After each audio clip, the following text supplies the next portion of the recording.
অন্যায় করে সুদ খায়া ঘুষ খায়া আমার বোনের হকটা খায়া আমার মা বাবার হক নষ্ট করে, আমার ভাইয়ের হক নষ্ট করে, আমার কুকুর হক নষ্ট করে, আমার চাচার হক নষ্ট করে, আমার মামার হক নষ্ট করে, আমার খালার হক নষ্ট করে, আমার সন্তানকে আমি বড় বানাবো, খাওয়াবো, আর আমি জাহান্নামের মধ্যে জ্বলবো, আর আমার সন্তান ওই দুই নাম্বারই সম্পদ রাখতে পারবে না। মনে রাখবেন, আপনারা যারা দাড়ি পেকে গেছে, আপনারা নিজের চোখে দেখেছেন, যারা দুই নাম্বারই করে, মিথ্যা কথা বলে, হারাম টাকা দিয়া জুলুম করে মানুষের জমি দখল করছে, সেই মারা যাওয়ার পরে তার সন্তানটা এই জমি রাখতে পারে না, কারণ তার সন্তানটা ভালো হয় না, জান হয় না, বেজান হয়, কারণ আপনি তো হারাম খাওয়াইছেন। আপনি কি চান যে আপনার সন্তানকে মানুষ ঘুষ করে ছেলে মেয়ে বলবে, সুদ করে ছেলে মেয়ে বলবে, জালিমের ছেলে মেয়ে বলবে? যদি না চান, তাহলে আমাদেরকে এই সঠিকভাবে, যেটা আমরা হালালভাবে ন্যায়ভাবে আমরা পাবো, সেই প্রাপ্যটা আপনি অধিকারটা নেন, কিন্তু মানুষের জোর করে নিয়েন না, মানুষের জমি জোর করে দখল করেন না, মানুষের দোকানপাট দখল করেন না, মানুষের ব্যবসা বাণিজ্য দখল করেন না, তাহলে আপনি নিজেও জাহান্নামে যাবেন, আপনার আওলাদদেরকেও বিপদে ফেলা যাবে। ঠিক না বেটি? এটা বাস্তবতা ভাই, বাস্তব কথা বলতেছি। আপনি মানলে ভালো, না মানলে আমার কিছু করার আছে নাকি? এখন কি দিন না রাত? কতক্ষণ দিন না রাত? আলহামদুলিল্লাহ। অতঃপর শাওয়াল মাসের প্রথম জুমা আজ। রমজানের পরে হলো কি মাস?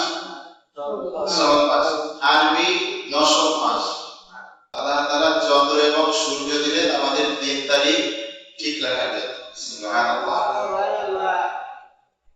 শাওয়াল মাস রমজানের পরের মাস, এরপরে আসতেছে জিলকদ, তারপর হলো জিল মাস, হজের মাস। আমরা সহজে বুঝি কুরবানির মাস। শাওয়াল মাসের প্রথম জুমায় উপস্থিত সম্মানিত উলামায়ে কেরামগণ, আমার প্রাণ প্রিয় ভালোবাসা আশিকে রাসূল, আশিকাম জাকিরাম, ধর্মপ্রাণ মুসলমান ভাইয়েরা, সকল শ্রেণী, সকল পেশার, সকল বয়সী ও পর্দার আড়ালের মা বোনদের প্রতি সালাম জানাই। আসসালামু আলাইকুম ওয়া রাহমাতুল্লাহ। অন্যান্য ধর্মের যারা আছেন, আমার আলোচনা শুনেন, তাদেরকে আমি আন্তরিক শুভেচ্ছা জানাই। তাদের জন্য আমি দোয়া করি, আল্লাহ তাআলা যেন তাদেরকে সঠিক পথ প্রদর্শন করেন, সঠিক পথে রাখেন, বলেন আমিন। তামাম বিশ্বের সকল মানুষই আল্লাহ তাআলার সৃষ্টি। কার সৃষ্টি? আল্লাহর সৃষ্টি। কোনো সন্দেহ আছে নাকি? আল্লাহ তাআলার দরবারে আমরা শুকর আদায় করি যে মহান রব আমাদেরকে মাহে রমজানের 30টি রোজা রাখার তৌফিক দান করেছেন। আমিন। এটা আল্লাহ তাআলা অশেষ দয়া। সুবহানাল্লাহ, আলহামদুলিল্লাহ। মাহে রমজানের পরে অনেকেই শাওয়াল মাসের 6টি রোজা রেখেছেন, রাখতেছেন। আবার আজকে পঞ্চম রোজা চলে। আগামী দিন যদি আমরা রাখার তৌফিক দেন, তাহলে আগামী দিন শেষ হবে ইনশাআল্লাহ। দয়াল নবীজি বলেন, শাওয়াল মাসে যদি তোমরা এই চাঁদের মধ্যে, এই মাস শেষ হওয়ার আগে 6টি রোজা রাখতে পারো, তাহলে তোমার আমলনামায় আল্লাহ তাআলা সারা বছর ব্যাপী রোজা রাখার সওয়াব দিয়ে দিবেন। সুবহানাল্লাহ। 30টা রোজা রাখার তৌফিক দিয়েছেন, আর 6টা রাখলে অসুবিধা নেই। আবহাওয়া কত ভালো, ঠান্ডা আবহাওয়া। এবছর রোজা বিগত কয়েক বছরের চেয়ে কোনো আরামে হয়েছে না? কথা কথা আরামে হয়েছে না? 10, 11, 12 বছরের বাচ্চারা রোজা রাখছে, আলহামদুলিল্লাহ। রোজা কার জন্য? কার জন্য? আল্লাহ বলছেন, আসসাউলি, রোজা হলো আমার জন্য, আমি আল্লাহ, আমার জন্যই তোমরা রোজা রাখো। ওয়া আনা আজসিবি, এবং তার পুরস্কার আমি আল্লাহ নিজের হাতে দেব। সুবহানাল্লাহ। আমরা যারা রোজা রাখছি, আমরা পুরস্কার পাইতে পারি না? কথা বলেন, আশা করতে পারি কিনা? ইন্নাকা লা তুখলিফুল মিআদ, আল্লাহ কখনো অঙ্গীকার ভঙ্গ করেন না। সুবহানাল্লাহ। যারা আল্লাহর জন্য রোজা রেখেছি নিশ্চয়ই কোনো সন্দেহ নাই আমরা আল্লাহ তাআলার কাছে পুরস্কার প্রাপ্ত হবই ইনশাআল্লাহ। আমার প্রিয় ভাইরা, রমজানের পরে এই প্রথম জুমা, শাওয়াল মাসের প্রথম জুমা, আল্লাহ তাআলা আমাদেরকে জুমার নামাজের জন্য হাজির করেছেন, এই জন্য আবার বলে আলহামদুলিল্লাহ। আমার আল্লাহ রাব্বুল আলামিন বলেন, ও দুনিয়ার মানুষেরা শুনে রাখো, আমি আল্লাহ তোমাদেরকে সৃষ্টি করেছি, তোমরা সবাই ক্ষুধার্ত, আমি যাকে খাদ্য দান করেছি তারা ব্যতীত। সুবহানাল্লাহ।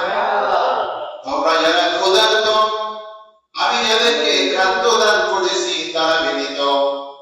তোমরা যদি আমার কাছে খাদ্য চাও, আমি আল্লাহ তোমাদেরকে খাদ্য দিব।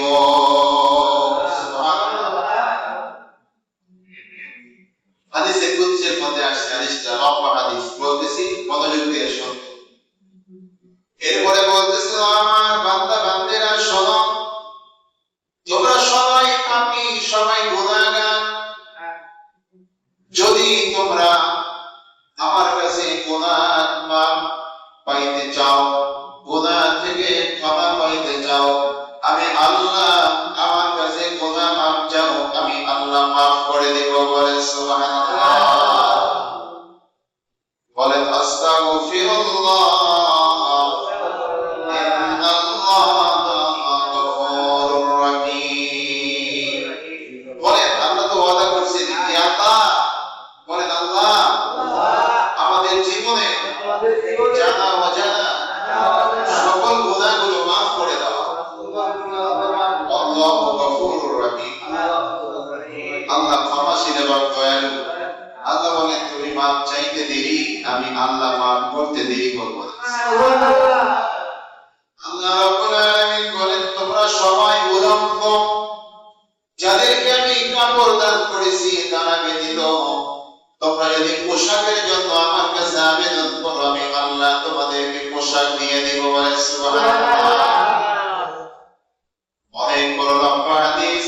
আল্লাহ রাব্বুল আলামিন বলেন, বান্দারে শুনে রাখো, তোমরা যদি তামাম দুনিয়ার মানুষ সৃষ্টির শুরু থেকে শেষ পর্যন্ত যত মানুষ মারা গেছে, যত মানুষ জীবিত আছে, যত জিন কবরে চলে গেছে, যত জিন বেঁচে আছে, শুষ্ক এবং তাজা, মৃত এবং জীবিত, যত প্রাণী আছো, তোমরা সবাই যদি একটা ময়দানে হাজির হও, আর আমি আল্লাহ তাআলা আমার কাছে যার যার ভাষায় প্রত্যেকে আমার কাছে তার চাহিদা অনুযায়ী আমার কাছে ভিক্ষা চাইতে থাকো, আমার কাছে আবেদন করতে থাকো, আর আমি আল্লাহ যদি সকলের প্রত্যেকটা প্রাণীর প্রত্যেক জনের আলাদা আলাদা আমাদের বাসনাগুলো পূরণ করি, তোমাদের চাওয়া পূরণ করতে থাকি, তাহলে আমি আল্লাহ তাআলা আমার কাছে যে নিয়ামত আছে, এই নিয়ামত থেকে কোনো কিছুই কমবে না। আল্লাহ বলেন, শুনে রাখো, তুমি যদি সাগরের কিনারায় যাও, ওই সাগরের কিনারায় সাগরের মধ্যে যদি একটা সূচ ডুবায় দাও, আর ওই সূচের মাথায় যতটুকু পানি ভরবে, তোমরা সারা তামাম জাহানের সমস্ত সৃষ্টি দেখি যদি আমার কাছে যাও, আর আমি যদি দিতে থাকি, তাহলে আমার কাছে যা আছে মহাসাগরের মতো, তার থেকে সূচের মাথায় কতটুকুই বা ওঠে, ওইটুকু আমার থেকে কমবে না। বলেন সুবহানাল্লাহ। আল্লাহর কাছে কত জিনিসের অভাব আছে, না মানুষের কাছে চান কেন? মানুষের গোলামি করা যাবে না, সৃষ্টির গোলামি করা যাবে না। গাছ আল্লাহ তাআলার সৃষ্টি, আমাদেরকে আল্লাহর হুকুমে ফল দেয়। পশু পাখি আল্লাহ তাআলার সৃষ্টি, তারা আমাদের উপকার করে। পশুর দুধ আমরা পান করি, পশু পাখির হালাল পশু পাখির মাংস আমরা ভক্ষণ করি। বলেন সুবহানাল্লাহ। তাদের কাছে কোনো কিছু চাওয়া যাবে না, কারণ তারা আল্লাহ তাআলার সৃষ্টি। ঠিক না বেঠিক? আসমান কার সৃষ্টি? আল্লাহ। মেঘ কার সৃষ্টি? জমি যখন শুকায় ফেটে যায়, চৌচির হয়ে যায়, জমি যখন পানি থাকে না, নদীর পানিগুলো নিচে চলে যায়, আল্লাহ তাআলা রহমতের বৃষ্টি বর্ষণ করে দেন, আবার এই জমিটাকে সুন্দর করে তাজা করে দেন। ওই জমি থেকে লক্ষ কোটি উদ্ভিদ আর গাছপালা ভরে আবার জমিটা সবুজ করে দেয়। বলেন সুবহানাল্লাহ। এটা কে দেন? আল্লাহ। আল্লাহ বলেন, আমি যদি না দিতাম তোমাদের নিয়ে দিত। ও আমার বান্দা বান্দীরা, বলো আসমান থেকে পানি, এই বৃষ্টি পানি, মিঠা পানির বর্ষণ কে করতে থাকে? আল্লাহ বলেন, আমি করি। এখন ওই মেঘের পূজা করলে কাজ হবে? মেঘের সিজদা করলে কাজ হবে? সিজদা করতে হবে কাকে? মেঘের সৃষ্টিকর্তাকে, আল্লাহ। আল্লাহ রাব্বুল আলামিন বলেন, শোনো ও দুনিয়ার মানুষেরা, মনের কান লাগাইয়া শোনো। তোমাদের সারা দুনিয়ার যত মানুষ বেঁচে আছো, যত জিন জাতি বেঁচে আছে, এই কোটি কোটি মানুষের জিন, তোমরা যদি সবাই মিলে আমার সবচেয়ে প্রিয় বান্দা, যে সবসময় আমার ইবাদত করতে থাকে, আমার সবচেয়ে প্রিয় বান্দা, তোমরা সবাই মিলে মিশে যদি একাকার হয়ে আমার ওই বান্দার মতো সবাই আমল করতে থাকো, ইবাদত করতে থাকো, আমি আল্লাহ তাআলা আমার সম্মান, আমার সৃষ্টিরাজির সম্মান যারা পরিমাণেও বাড়বে না। সুবহানাল্লাহ। বুঝেন নাই কথা? এই যে আসমানে সূর্য উঠছে, এই সূর্যের যে আলো পড়ছে, এই সূর্যের আলো আমরা ভোগ করি কিনা? কথা বলেন, ভোগ করি কিনা? এই সূর্যের আলো যে আমরা ব্যবহার করি, রোদে কত কিছু শুকায়, মাটি শুকায়, কত ফসল আমরা শুকাই, এতে কি এই সূর্যের আলো একটু দাম কমে না? যে আমি একটু ব্যবহার বেশি করলাম, এই জন্য মনে হয় তাপ একটু কমে গেছে, এরকম হয় নাকি? কথা বলেন, হয়। এই সামান্য সৃষ্টি একটা সূর্য, এই সূর্যের কিরণ, সূর্যের আলো সারা পৃথিবীর মানুষ ব্যবহার করলে যদি সূর্যের সামান্যতম আলোর ঘাটতি না হয়, তাহলে এই সূর্য যিনি সৃষ্টি করেছেন, এই সূর্যের মতো কোটি কোটি গুণ বড় বড় গ্রহ নক্ষত্র যে আল্লাহ তাআলা সৃষ্টি করেছেন, তাম বিশ্বজাহান, দেখা অদেখা, জানা অজানা, এই বিশ্ব ব্রহ্মাণ্ডে আল্লাহ তাআলা যা কিছু সৃষ্টি করেছেন, সে আল্লাহ তাআলা সেই সৃষ্টি থেকে কতটা সম্মান বাড়তে পারে আর কমতে পারে। সুবহানাল্লাহ। আল্লাহ বলেন, সবাই যদি তোমরা ইবাদত করতে থাকো 24 ঘন্টা, তাতে আমার কৃতিত্ব, আমার সম্মান বা সৌন্দর্য একটু বাড়বে না, যা আছে তাই থাকবে। সুবহানাল্লাহ। কোনো অভাব আছে নাকি? কথা বলে, অভাব আছে? নাই। আল্লাহ রাব্বুল আলামিন আবার বলেন, আমার দুনিয়ার বান্দা বান্দীরা শোনো, সারা দুনিয়ার মানুষ,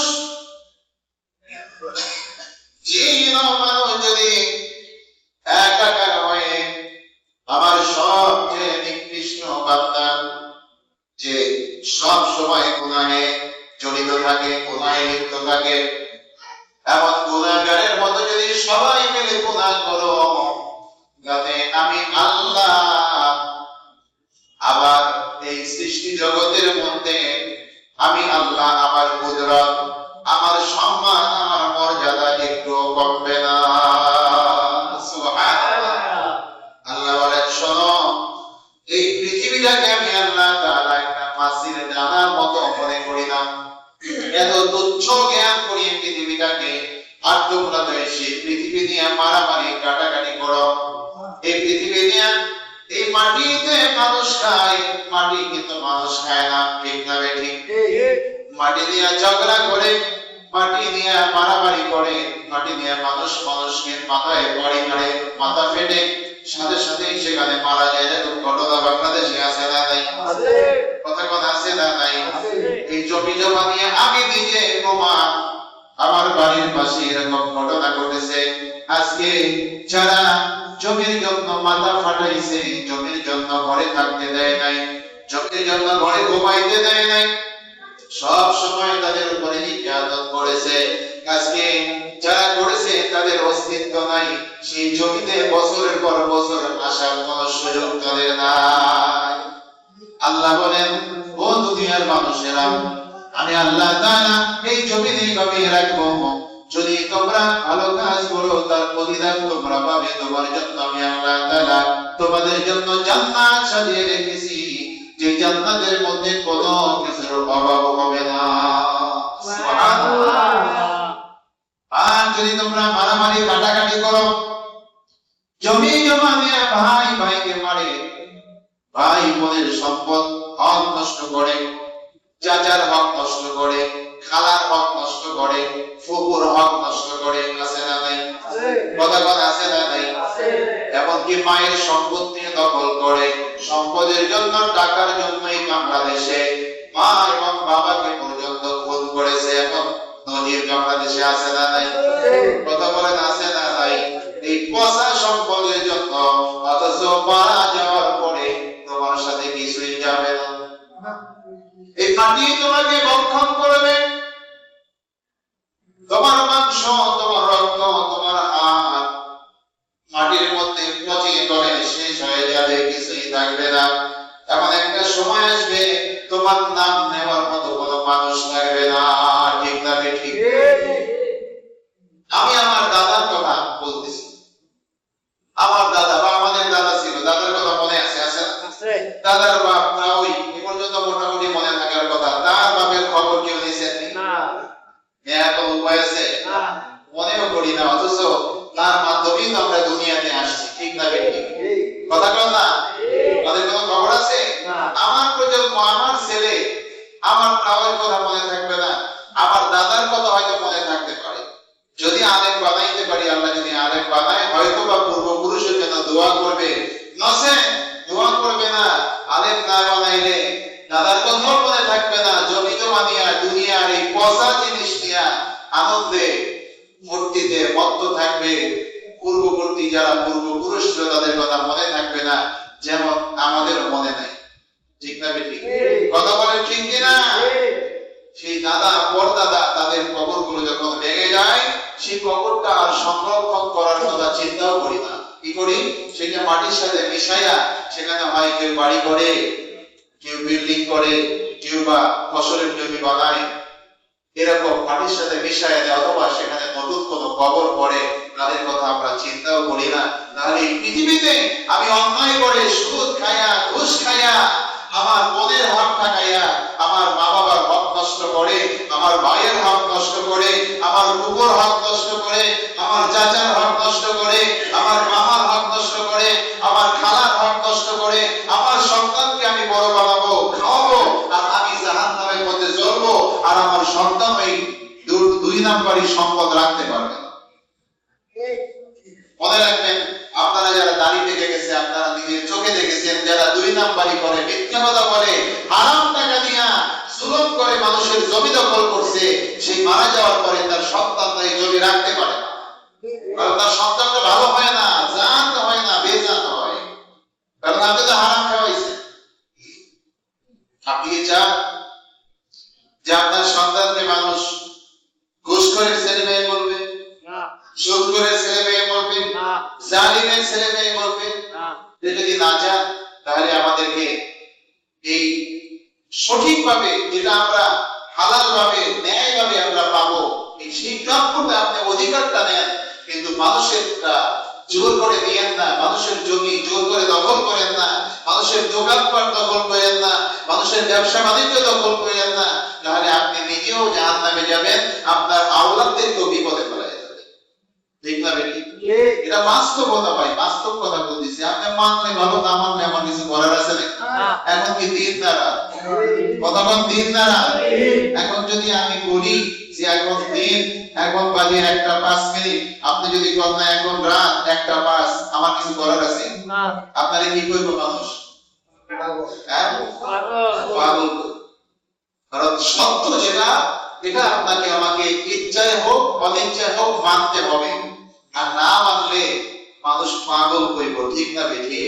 আমার প্রিয় ভাইরা, আপনাদের কাছে জানতে চাই যে ভাইয়ের জমি দখল কইরা, ফুকুর হক নষ্ট কইরা, ফুকুর জমি দখল কইরা, চাচার জমি বেশি নিয়ে কোন বেটা ভালো আছে আমার একটু বলেন তো, শান্তিতে আছে। অথচ দেখেন যারা কাম করে, কাজ করে, যারা, তাদের সম্মান কিন্তু একটু কম না। যারা মুচি জুতা সেলাই করে তাদের সম্মান কিন্তু একটু কম না। যারা ধোপা কাপড় চোপড় কাছে তাদের সম্মান কিন্তু একটু কম না। যারা সুইপার বাথরুম পরিষ্কার করে তাদের সম্মান কি কম? কথা বলেন, সম্মান কম? মোটেও না। এনারা যদি না থাকতেন তাহলে তো আমরা সুন্দরভাবে জীবন যাপনই করতে পারতাম না। আমাদের বাথরুম পরিষ্কার করতো কে? আমাদের জামা কাপড় ধুয়ে দিত কে? আমাদের জুতা সেলাই করতো কে? কাটি দিত কে? আমার প্রিয় ভাইরা, আমার আল্লাহ তাআলা বলেন হাসরের ময়দানে কে মাওলানা, কে মুফতি, কে পীর সাহেব, কে নেতা সাহেব, এই সব দেখার আমার টাইম নাই। কে মুচি, কে ধোপা, কে কৃষক, কে ব্যবসায়ী, খুচরা ব্যবসায়ী আর বড় ব্যবসায়ী, এটা দেখার সময় আমার নাই। আমি দেখবো কার মধ্যে আল্লাহ ভীরুতা বেশি ছিল। কে আমি আল্লাহ আমাকে ডাকতো, আমাকে স্মরণ করতো, আমার পথে চলতো। আপনি মনে রাখবেন, কোটি কোটি টাকার মালিক, বিশাল নেতা, বিশাল বড় বেশি জমির অধিকারী, জমিদার, টাকাওয়ালা, পয়সাওয়ালা, সে যদি আল্লাহর হুকুম না মানে, আর একটা মুসি যদি আল্লাহর ইবাদত করে, আল্লাহ তাআলাকে সিজদা করে, মানুষকে ঠকায় না, ওই বড় কোটি কোটি টাকার মালিকের চেয়ে, বড় লোকের চেয়ে আল্লাহ তাআলার কাছে ওই মুসির দাম বেশি।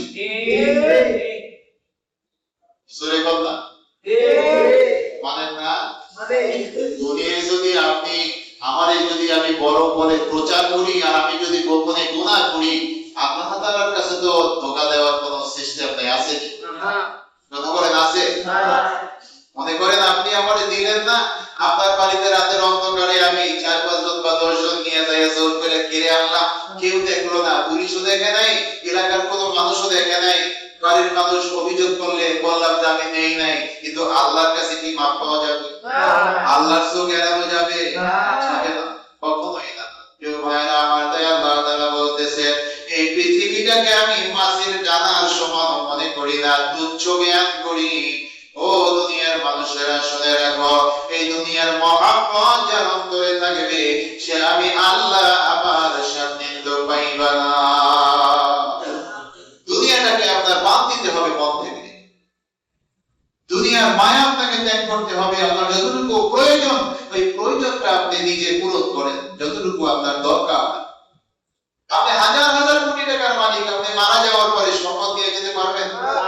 পারবেন না। আমি বলতেছিলাম ভাইরা আমার, এজন্য আমি মাঝে মাঝে বলি, হাদিস শরীফে আছে, যারা হাজার হাজার কোটি টাকার মালিক, তারা যতটা শান্তিতে আছে, যতটা শান্তিতে আছে, তার চেয়ে আরো কোটি কোটি গুণ বেশি শান্তিতে আছে যারা দিন আনে দিন খায়, দিন মজুর কাজ করে, ভাত খায়, না থাকলে না খায়, শুয়া নাক টেনে ঘুমায়, তার ঘুমে কোনো ব্যাঘাত ঘটে না, আরামের ঘুম। কোটি কোটি টাকা দিয়েও কিনা যায় না। আপনি যদি গ্রামে দেখবেন কি শহরে যায় দেখবেন যে শহরের মধ্যে বড় বড় হাসপাতাল, যে আপনি সরকারি মানিকগঞ্জে সরকারি হাসপাতালে আপনি বেড ভাড়া ফ্রি গরিবের জন্য, তাই ঠিক না? ওই একই রোগের রোগী ঢাকায় বড় বড় হাসপাতালে ভর্তি করবেন, ডেইলি লাখ টাকার উপরে চলে যায়। চেয়ারম্যান সাহেব আছে, জিজ্ঞেস করে দেন। হ্যাঁ, ওই যে কি ধরনের হাসপাতাল আছে না ভাই, বড় বড় হাসপাতাল, এবার কেয়ার, তারপরে আবেদনে আছে কি স্কয়ার আছে, মেডিনোভা। এর নাম শুনলেও মনে করেন গরিবের মানে পানির পিপাসা লাগে, ওই জায়গায় যাওয়া তো দূরে থাক, ওইখানে ঢুকতে গেলেই মনে করেন 1.5 লাখ টাকার উপরে। শান্তি, শান্তি টাকায় আসে না, শান্তি সম্পদে আসে না, শান্তি আসে একমাত্র আল্লাহ তাআলার দ্বীনের উপরে চললে। সুবহানাল্লাহ। জিকির করেন লা ইলাহা ইল্লাল্লাহ,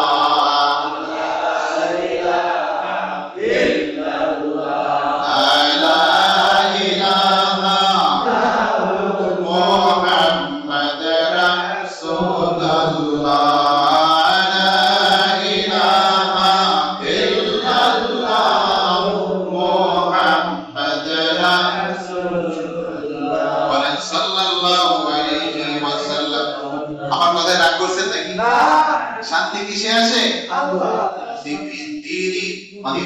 আল্লাহ বিরুর মধ্যে, দ্বীনের মধ্যে, ইসলামের মধ্যে, আল্লাহ রাসূলের অনুকরণের মধ্যে শান্তি আসে।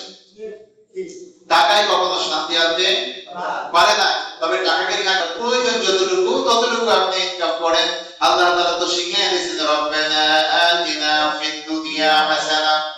রব্বুল আলামিন দুনিয়ায় যতটুকু সম্পদ হইলে শান্তিতে তোমার গোলামি করা যায়, তোমার ইবাদত করা যায়, ততটুকু সম্পদ তুমি আমাদেরকে দিও। বলেন আমিন। ওয়াফিল আখিরাতি হাসানা ওয়া কিনা আযাবান নার। আর জাহান্নামের আগুন থেকে বাঁচার জন্য, পরকালে শান্তির জন্য যেইভাবে তোমার গোলামি করা দরকার, যেইভাবে তোমার ইবাদত করা দরকার, সেইভাবে ইবাদত করার শক্তি সামর্থ্য আমাদেরকে দিও। এখন এই দোয়া করলাম, কাজে গেলাম না, দোয়া করলাম, নামাজ পড়লাম না, কাজ লাগবো না? কাজে লাগবো না। আল্লাহ তাআলা এই যে সূরা, এই ছোট্ট একটা দোয়া দিলেন সূরা বাকারার মধ্যে, এই আয়াতটা কিন্তু বিশাল একটা ব্যাখ্যা বহন করে। আমরা এটা শুনি না আর বোঝারও চেষ্টা করি না। অর্থ ছোট, যে আল্লাহ দুনিয়ায় শান্তি দাও আর আখিরাতে আমাদের শান্তি দাও, জাহান্নামের আগুন থেকে মুক্তি দাও, এর ব্যাখ্যা আছে না? এখন আমি দোয়া করলাম, দোয়া করলে কি কাজে লাগবে? আপনার কাজে পরিণত করতে হবে। আপনি আযান শুনে মসজিদে চলে আসলেন, এটা আল্লাহ তাআলার প্রিয় বান্দা আপনারা, আল্লাহ তাআলা আপনাদেরকে দয়া করে মসজিদে এনেছেন, আপনাদেরকে আল্লাহ ভালোবাসেন, এজন্য বলেন আলহামদুলিল্লাহ। আলহামদুলিল্লাহ। আল্লাহ বলেন, আমি যাদেরকে ভালোবাসি তাদের দিয়ে আমি ভালো কাজ করাই। সুবহানাল্লাহ। আর যাদেরকে আমি ভালোবাসি না, তারা আমার ইবাদত করতে পারে না, ইবাদত থেকে দূরে থাকে। আপনারা কত ভাগ্যবান যে আপনারা মসজিদে এসেছেন আল্লাহ তাআলার ইবাদত করার জন্য। ভাই, এখন আপনাদেরকে যদি আযান শুনে যদি আপনারা না আসতেন, আল্লাহ যদি না আসতে দিতেন, আপনারা আসতে পারতেন না? আপনাদেরকে পুলিশে ধরে আনতো না যে নামাজে আসো, আতো নাকি? ওই চেয়ারম্যান সাহেব সৌদিতে পাঠিয়ে দিত না যে নামাজে আসো। আপনারা আসছেন আল্লাহর রহমতে, আল্লাহ আসার তৌফিক দিয়েছেন, নিয়ত করছেন। ইন্নামাল আমালু বিন্নিয়াত, যে যেভাবে নিয়ত অনুযায়ী তার ফলাফল নির্ভর করে। ওয়া ইন্নামা লিকুল্লি মা নাওয়া, যে যেভাবে নিয়ত করবে তার ফলাফল সেভাবে আল্লাহ তাআলা তাকে পুরস্কার সেভাবেই দিবেন। বলেন সুবহানাল্লাহ। আপনারা আসছেন বিদায়, আপনারা কি যতটুকু সময় বসে আছেন, এখানে এটা রহমতের জায়গা, জান্নাতের বাগান বলা হয়। জমিন থেকে আসমান পর্যন্ত আল্লাহর রহমতের ফেরেশতারা দাঁড়িয়ে আছে, আমাদের জন্য রহমতের ফেরেশতা গুনাহ মাফের জন্য দোয়া করতেছে। প্রত্যেকের জন্য আমলনামায় যত সময় এখানে বসে থাকবো, তত সময় আল্লাহ তাআলা আমলনামায় সব লিখতে থাকবেন। বলেন সুবহানাল্লাহ। এবং যারা উপস্থিত হবে আল্লাহ তাআলা সবাইকে maaf করে দিবেন। সুবহানাল্লাহ। এটা আল্লাহ তাআলার পক্ষ থেকে আমাদের জন্য দয়া, ঠিক না? আমরা যদি ইচ্ছা করে না আসতাম, আমরা কি এটা পাইতাম? বা আরো খুশির সংবাদ হলো, আমরা যখন মসজিদে গেটে দিয়ে ঢুকছি, তখন আমাদের আমলনামা যদি কারো আমলনামায় গুনাহ থেকেও থাকে, এই গুনার বোঝা ওই দরজার বাইরে ফেরেশতারা নিয়ে দাঁড়ায় গেছে। সুবহানাল্লাহ। আমরা এখন গুনাহ মুক্ত অবস্থায় মসজিদে আছি। আলহামদুলিল্লাহ। মসজিদে ঢোকার দোয়া করছেন না? করেন বিসমিল্লাহি ওয়াসসালাতু ওয়াসসালামু আলা রাসূলিল্লাহ আল্লাহুম্মা আফতাহলি আবওয়াবা রাহমাত। এই দোয়া করলে আল্লাহ তাআলা তার জন্য রহমতের দরজা খুলে দিবেন। সুবহানাল্লাহ।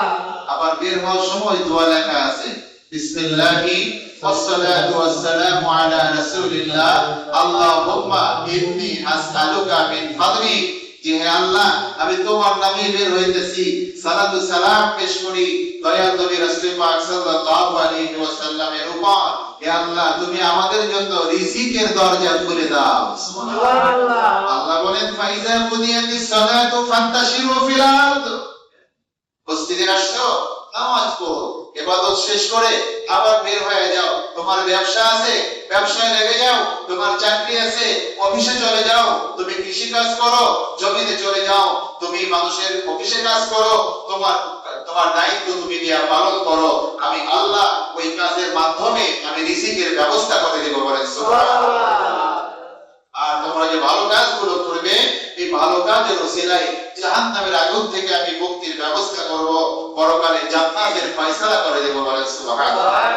আমার প্রিয় ভাইরা, তো প্রথম থেকে হাদিসটা যেটা বলতেছিলাম, এই সারমর্ম হলো আল্লাহর কাছে না চাইলে আল্লাহ দিবে না। কি করবে না? খুশি হই। সুবহানাল্লাহ। দুনিয়ার মানুষের কাছে চাইলে মানুষ বেজার হয়, একবার দুইবার তিনবার। সিয়ার মানের কাছে যদি বারবার যান, তুমি তোমার না দিলাম আবার আবার পরে দেখা যায়। আর আল্লাহ কয় তুমি যতবার চাইবি আমি ততবার দেব, আমার কাছে কোনো জিনিসের অভাব নাই, আর যত দেব আমার খাজানা থেকে একটুও ফুরাবে না। বলেন সুবহানাল্লাহ। জান্নাতের মধ্যে এত নিয়ামত দিবেন, আপনি একটা খাসির রোস্ট খাবেন, আল্লাহর কাছে যদি চান যে আমি ওই যে বাংলাদেশে আমরা ছিলাম, বাংলাদেশে পরে আস্তে আস্তে আনাম খাসি খাওয়াইছে, খাসির রোস্ট, এই খাসির রোস্ট খাইতে চাই, আল্লাহ মনে মনে নিয়ত করার সাথে সাথে স্বর্ণের প্লেটে জান্নাতের ফল দিয়া আপনাকে খাসির রোস্ট আইনা দাঁড়া করায় দিবে। জোরে বলুন সুবহানাল্লাহ। এখন এইখান থেকে আপনি খাবেন, কেমনে খাবেন? আপনি যেখান থেকে উঠাইয়া খাবেন, যেখান থেকে এক কামলা উঠাইয়া খাবেন, আপনি খাওয়া শেষ করতে পারবেন না, তার মধ্যে ওই জায়গাটা আবার ওই আগের মতো ভরপুর হয়ে যাবে। বলে সুবহানাল্লাহ। আপনি আঙ্গুরের ঠোকা থেকে একটা আঙ্গুর ছিঁড়ে খাবেন, আপনি মুখে দিবেন, মুখে দিয়ে রসটা পেটে যাইতে দেরি, আবার যেখান থেকে আঙ্গুর ছিঁড়ছিলাম ওইখানে আবার আঙ্গুর একটা হইতে দেরি হবে। সুবহানাল্লাহ। আপনি এক গ্লাস পাত্র শরবতের পাত্র দিয়া স্বর্ণের পেয়ালা, জান্নাতি পেয়ালা, সুগন্ধি, কত সুন্দর মজাদার সুস্বাদু শরবত আল্লাহ তাআলা আপনাকে দিবেন, আমাকে দিবেন। এই শরবতটা পান করে আমরা শেষ করতে দেরি, আবার পেয়ালা ভরে যাইতে দেরি হবে না। সুবহানাল্লাহ। এই ভালো জান্নাতের জন্য আসিবত খালিদিনা ফিহা, এই জান্নাতে থাকবো আমরা। এই জন্যই পয়সা দুনিয়া, টাকা পয়সা জমে জমা নিয়ে মারামারি করবো কেন? কি দরকার আছে? আমি মরার পরে তো আমার জান্নাতের নিশ্চয়তা আল্লাহ তাআলা দিয়েছেন, আল্লাহ রাসূল দিয়েছেন। দুনিয়ায় আমি মানুষের ক্ষতি করব না, মানুষকে কষ্ট দেব না, লিগ্যাল ভাবে আমি যতটুকু আমি প্রাপ্য সেইটুকু নিয়ে আমি খুশি থাকবো। আল্লাহ বলেন তোমার মৃত্যু, তোমার কবর, তোমার হাসর, তোমার মিজান, তোমার পুলসিরাত, সব জায়গায় আমার দয়াল নবীজির ওসিলায় আমি সব সমানে সহজে পার করে দেব। বলেন সুবহানাল্লাহ। এজন্য আল্লাহ তাআলা বলেন লা খাউফুন আলাইহিম ওয়ালা হুম ইয়াহজানুন। বান্দারে তুমি যদি আমার গোলামি করো, আমার রাসূলের তরিকায় চলো, তোমার কোনো ভয় নাই, চিন্তা নাই, আমি আল্লাহ সবকিছু সহজ করে দিব। ঠিক না বেঠি? আমরা কি খারাপ পথে থাকতে চাই না ভালো পথে থাকতে চাই? একে থাকতে চাই। মানুষের হক ঠকাবো না। বলেন মানুষের হক ঠকাবো না, সুদ খাবো না, ঘুষ খাবো না, জুলুম করবো না। আল্লাহ নারায়ে তাকবীর, নারায়ে তাকবীর, নারায়ে রিসালাত। হাত নামা, একবার তওবা করে আস্তাগফিরুল্লাহ রাব্বি মিন কুল্লি যামবি ওয়া আতুবু ইলাইহি। হাদিসটা বলি তাহলে তওবা করতে আরো ভালো লাগবে। শয়তান বলতেছে হে আল্লাহ তোমার ইজ্জতের কসম, কিসের কসম? ইজ্জতের কসম করে কয় আমি তোমার বান্দারা যতদিন পর্যন্ত হায়াতে বেঁচে থাকবে আমি ততদিন পর্যন্ত আমি ধোঁকা দিতেই থাকবো, ধোঁকা দিতেই থাকবো, গুনাহ করাইতেই থাকবো, আমার সাথে জাহান্নামে নিয়ে যাব। নাউজুবিল্লাহ। আল্লাহ কয় আমি আমার ইজ্জতের কসম কইরা বলতেছি আমার বান্দারে যতবার তুই গুনাহ করাবি আমার কাছে মাফ চাইতে দেরি, আমি আল্লাহ মাফ করতে দেরি করব। সুবহানাল্লাহ। আর জোরে বলেন আল্লাহু আকবার।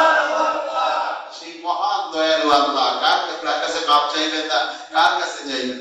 আল্লাহ কয় তুই যত গুনাহ করাবি আমার কাছে শুধু একবার মাফ চাইবে, আমি মাফ করে দেব। সুবহানাল্লাহ। আল্লাহ বলতেছে ও ফেরেশতারা শোনো, দুইজন ফেরেশতা আছে ডান পাশে আর বাম পাশে, কিরামান কাতিবিন, মানে সম্মানিত দুইজন লেখক। আল্লাহ এই ফেরেশতারে বলে, মানে অল্পতে শেষ করতেছি, বলছি যে যদি কোনো ভালো কাজের নিয়ত করে সাথে সাথে একটা নেকি আমলনামায় লিখে দিন। সুবহানাল্লাহ। আর যখন এই ভালো কাজটা সম্পাদন করবে তখন পুরোপুরি সব আমলনামায় লিখে দিও, দেরি করো না। সুবহানাল্লাহ। আর বাম পাশে ফেরেশতারা বলছে তুমি তো গুনাহ লেখো, যদি কোনো গুনাহ করার নিয়ত করে এদিকে তো লেখো না, সময়টা তুমি সময় দেখো কখন এই গুনাহটা করে। যদি গুনাহটা না করে নিয়ত করছিল কিন্তু করে নাই, আল্লাহ কয় তুমি এটা লেখবা না, যদি এই গুনাহ করার নিয়ত করে গুনাহ না করে ডান পাশে ফেরেশতারা বলছে তুমি তার আমলনামায় একটা নেকি দিয়ে দিও সুবহানাল্লাহ আর একটা নেকি হলো 10 নেকির সমান সুবহানাল্লাহ আর এই বাম পাশের আমলনামা ফেরেশতারা বলছে যদি গুনাহ কইরাই থাকে তাহলে একটা গুনাহ করলে একটা গুনাহই লিখো সুবহানাল্লাহ সুবহানাল্লাহ তাহলে চিন্তা করেন আল্লাহ তাআলা আমাদের দিকে হেসে দেন কতটা মহব্বত করে আমাদেরকে কতটা ভালোবাসে এজন্য এই মহব্বত নিয়ে এই বিশ্বাস নিয়ে এই ভালোবাসা নিয়ে তওবা করেন আস্তাগফিরুল্লাহ আরো জোরে আস্তাগফিরুল্লাহ রাব্বি মিন কুল্লি